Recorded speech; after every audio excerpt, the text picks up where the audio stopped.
اور میں اب خطاب کے لیے دعوت دیتا ہوں جناب حضرت علامہ مولانا قاری طاہر حسین صاحب کہ وہ آئیں اور کتاب ذیشان سے ہمارے قلوب اذہان کو مدد فرمائیں. نعرہ تکبیر، نعرہ رسالت، نعرہ تحقیق، نعرہ حیدری.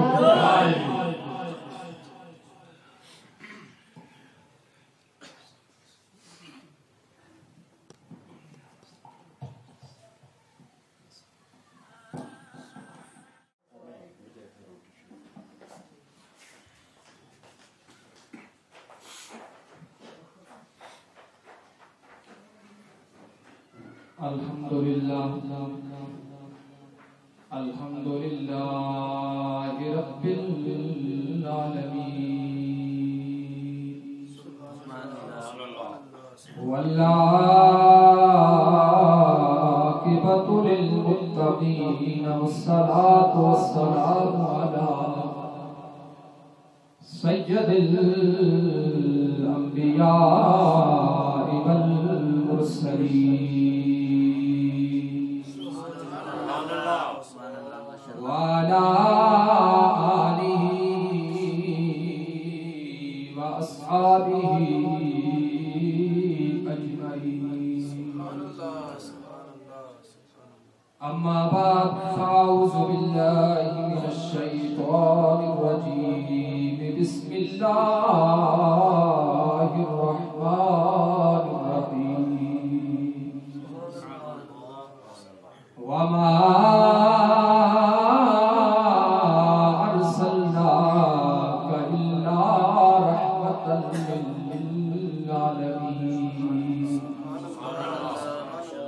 آمنت بالله صدق الله العظيم وصدق رسوله النبي الكريم ونحن على ذلك لمن الشاهدين والشاكرين ببركة إن الله وملائكته يصلون على النبي يا أيها الذين آمنوا صلوا عليه وسلموا تسليما.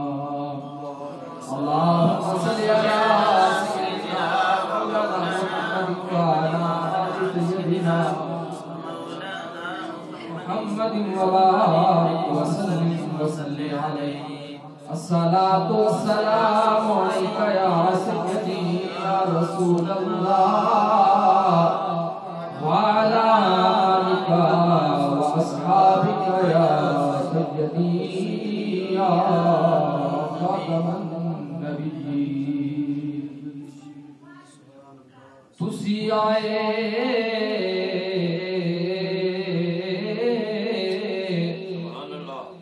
تے کھڑ پیاں بہاراں یا رسول اللہ. تسی آئے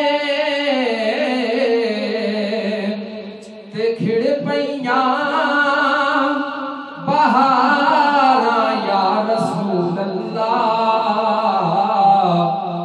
دلاں دا چین پایا بے قراراں یا رسول اللہ. دلاں دا چین پایا بے قراراں یا رسول اللہ.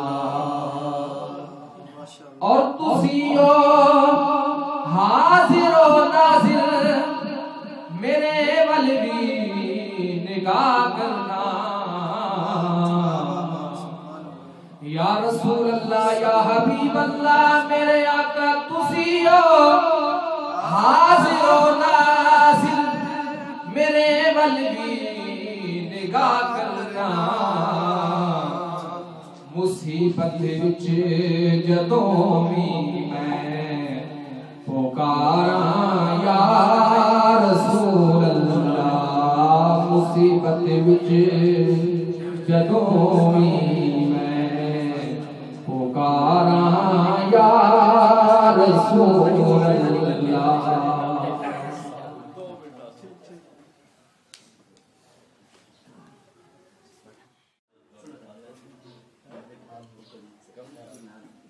اور یقیناً پہ ہر عاشق کے گھر تشریف لاتے ہیں، میرے گھر میں بھی ہو جائے چراغاں یا رسول اللہ، میرے گھر میں بھی ہو جائے چراغاں یا رسول اللہ، تسی آئے تے کھڑے پیاں بہاراں یا رسول اللہ۔ اللہ جل شانہ کی حمد و ثنا نبی رحمت شفیع مکرم آقا نامدار شفیع روز شمار جناب احمد مجتبی پیارے محمد مصطفیٰ صلی اللہ علیہ وآلہ وسلم کی ذات و برکات پر ہدیہ درود و سلام پیش کرنے کے بعد انتہائی عزت و توقیر کے لائق اسٹیج پہ تشریف فرما آل نبی اولاد علی فخر السادات پیر سید حسنین شاہ صاحب مشہدی دامت برکاتہ العالیہ، اور آپ کے ساتھ ساتھ استاد العلماء حضرت علامہ قاری محمد نعیم صاحب اور استاد الحفاظ حضرت علامہ مولانا قاری محمد وقاص صاحب اور محترم بھائی محمد وقاص مہروی صاحب، اور مبارکباد کے مستحق ہیں محترم حاجی منصور صاحب کی جنہوں نے آج اپنے گھر کے اندر پیارے آقا علیہ السلام کے نام کی محفل سجائی ہے۔ دوستان ذی وقار، میں نے دوران خطبہ قرآن مجید فرقان حمید کی ایک مشہور و معروف آیہ کریمہ تلاوت کرنے کا شرف حاصل کیا ہے، جس کے اندر میرے رب العالمین نے اپنے پیارے آقا کریم علیہ السلام کی شان بیان کی ہے۔ رب کریم نے ارشاد فرمایا وَمَا أَرْسَلْنَاكَ إِلَّا رَحْمَةً لِلْعَالَمِينَ، اے پیارے محبوب، ہم نے آپ کو تمام عالمین کے لیے رحمت للعالمین بنا دیا۔ اب اس آیہ کریمہ کے حوالے سے جب محدثین اور مفسرین نے تشریحات بٹھائی ہیں، جب اس پہ کلام کیا ہے، تو ہر کسی نے اپنا اپنا موقف بیان کیا ہے۔ اب یہاں عالمین سے مراد کسی محدث اور مفسر نے کہا کہ 40,000 عالمین ہیں، کسی نے کہا 22,000 عالمین ہیں، کسی نے کہا 18,000 عالمین ہیں، لیکن بات مختصر کر رہا ہوں اور اس بات کا نچوڑ دے رہا ہوں کہ دوستان ذی وقار عالمین 40,000 ہو، 22,000 ہو یا 18,000 ہو، جس عالم کے ساتھ میرا اور آپ کا پالا پڑے گا، میرا اور آپ کا واسطہ پڑے گا، ہر اس عالم کے لیے میرے آقا رحمت للعالمین، چاہے وہ عالم برزخ ہو، عالم دنیا ہو، فقط کوئی بھی عالم لے لے، جس عالم کے ساتھ میرا اور آپ کا واسطہ پڑے گا، میرے آقا ہر اس عالم کے لیے رحمت للعالمین بن گیا۔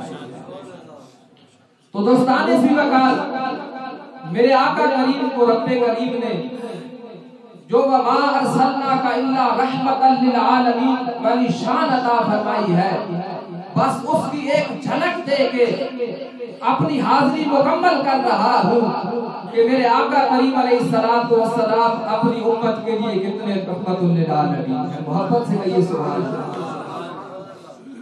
دوستان ذی وقار، میرے اور آپ کے کریم آقا کو اللہ رب العالمین نے وہ شان عطا فرمائی ہے کہ جو دیگر انبیاء علیہ السلام کو بھی نہیں عطا فرمائی، حتیٰ کہ جتنی شان میرے رب کریم نے دیگر انبیاء اور رسول کو عطا فرمائی ہے، ساری ملا کے اکٹھی کر کے میرے آقا کو عطا فرما دی ہے۔ میرے آقا کریم علیہ السلام کے غلاموں، میرے اور آپ کے لجپال کریم آقا تشریف فرمائے۔ میرے آقا کریم علیہ السلام کی بارگاہ میں جناب جبرائیل امین حاضر خدمت ہوتے ہیں۔ جناب جبرائیل امین میرے آقا کریم علیہ السلام کی بارگاہ میں حاضر ہوتے ہیں، آ کر کہتے ہیں اللہ کے نبی، اللہ نے دو چیزیں پیدا فرمائی ہیں۔ میرے آقا کریم علیہ السلام نے پوچھا جبرائیل کون سی دو چیزوں کی تو آج نشاندہی کرنا چاہتا ہے، کون سی وہ ایسی دو چیزیں ہیں جو تو مجھے بتانا چاہتا ہے؟ جبرائیل امین عرض کرتے ہیں کملی والے آقا، اللہ نے جنت بھی بنائی ہے، جہنم بھی بنائی ہے، جنت بھی تیار کر رکھی ہے، جہنم بھی تیار کر رکھی ہے۔ میرے آقا کریم علیہ السلام نے پوچھا جبرائیل جنت کس کے لیے، جہنم کس کے لیے بنائی گئی ہے؟ جناب جبرائیل امین عرض کرتے ہیں اللہ کے نبی، جو آپ کے غلام، جو آپ کا کلمہ پڑھنے والے، جو آپ کے امتی نیکوکار ہوں گے، متقی پرہیزگار ہوں گے، اللہ انہیں جنت عطا فرمائے گا، اور جو گناہگار سیاکار بدکار ہوں گے اللہ انہیں جہنم کے اندر ڈالے گا۔ جب میرے اور آپ کے کریم لجپال آقا نے اپنے گناہگار امتیوں کے بارے میں سنا کہ میرے کچھ گناہگار امتی جہنم کے اندر جلائے جائیں گے، جہنم کے اندر ڈالے جائیں گے، میرے آقا کریم علیہ السلام کی آنکھوں سے آنسو نکل آئے۔ میرے آقا کریم علیہ السلام کی آنکھوں سے آنسوؤں کی جڑی لگ گئی۔ جب آنسوؤں کی جڑی برسنا شروع ہوئی، میرے آقا کریم علیہ السلام اپنی مسند سے اٹھے ہیں۔ میرے آقا کریم ایک ویرانے کے اندر تشریف لے گئے، ایک ویرانے کے اندر جا کر میرے آقا کریم علیہ السلام نے ایک غار کے اندر اپنا سر انور سجدے کے اندر رکھ لیا اور اپنی زبان نبوت سے فرمانے لگے رب حبلی امتی، اے میرے مولا میری گناہگار امت کی بخشش فرما، اے مولا میری گناہگار امت کو بخش دے۔ میرے آقا کریم علیہ السلام کے غلاموں، جب 3 دن تک میرے آقا کریم علیہ السلام پلٹ کے مدینہ طیبہ میں واپس نہیں آئے، میرے آقا کے غلام پریشان ہو گئے۔ صحابہ اکرام رضوان اللہ علیہ مجمعین نڈھال ہو گئے، کہاں چلے گئے ہمارے محبوب، کہاں چلے گئے ہمارے آقا؟ ہم صبح بھی آقا کا چہرہ تکتے، شام کو بھی آقا کی زیارت کرتے، ہمارے آقا کہاں چلے گئے؟ حضرت ابو بکر صدیق رضی اللہ تعالیٰ عنہ اور حضرت ابو ہریرہ رضی اللہ تعالیٰ عنہ کے حوالے سے یہ روایت ملتی ہے کہ جناب حضرت ابو ہریرہ رضی اللہ تعالیٰ عنہ ڈھونڈتے ڈھونڈتے اس بیابانے کے اندر، اس ویرانے کے اندر چلے گئے جہاں اس غار کے اندر میرے آقا تشریف فرما تھے۔ اب جناب حضرت ابو ہریرہ رضی اللہ تعالیٰ عنہ جا کر جب ڈھونڈتے ڈھونڈتے آقا کریم علیہ السلام کو اس ویرانے کے اندر پہنچے، کیا دیکھتے ہیں ایک چرواہا نظر آتا ہے جو اپنی بکریاں چرا رہا ہے۔ جناب حضرت ابو ہریرہ رضی اللہ تعالیٰ عنہ نے اس چرواہے سے پوچھا یار تو نے میرے آقا کو تو نہیں دیکھا ہے، 3 دن ہو گئے ہمارے آقا ہمیں نظر نہیں آ رہے۔ جناب حضرت ابو ہریرہ رضی اللہ تعالیٰ عنہ کے پوچھنے پر وہ چرواہا کہتا ہے مجھے نہیں پتا آپ کے نبی کون ہے، آپ کے آقا کون ہے، ہاں اتنا میں ضرور جانتا ہوں سامنے والی غار میں ایک سونی صورت والا آیا ہے، ایک خوبصورت چہرے والا آیا ہے، اور میں دیکھ رہا ہوں 3 دن سے کہ جب وہ اس غار کے اندر اتنی زہروں کا آنسو بہا رہا ہے، اتنی زاریاں کر رہا ہے کہ جب اس کی زاریوں کی آواز اس غار سے باہر نکلتی ہے میری بکریاں بھی بیچاری پریشان ہو جاتی ہیں، حتیٰ کہ جنگل کے درندے اور پرندے بھی پریشان ہو جاتے ہیں۔ حضرت ابو ہریرہ رضی اللہ تعالیٰ عنہ فرماتے ہیں میں سمجھ گیا وہی تو ہمارے آقا ہے۔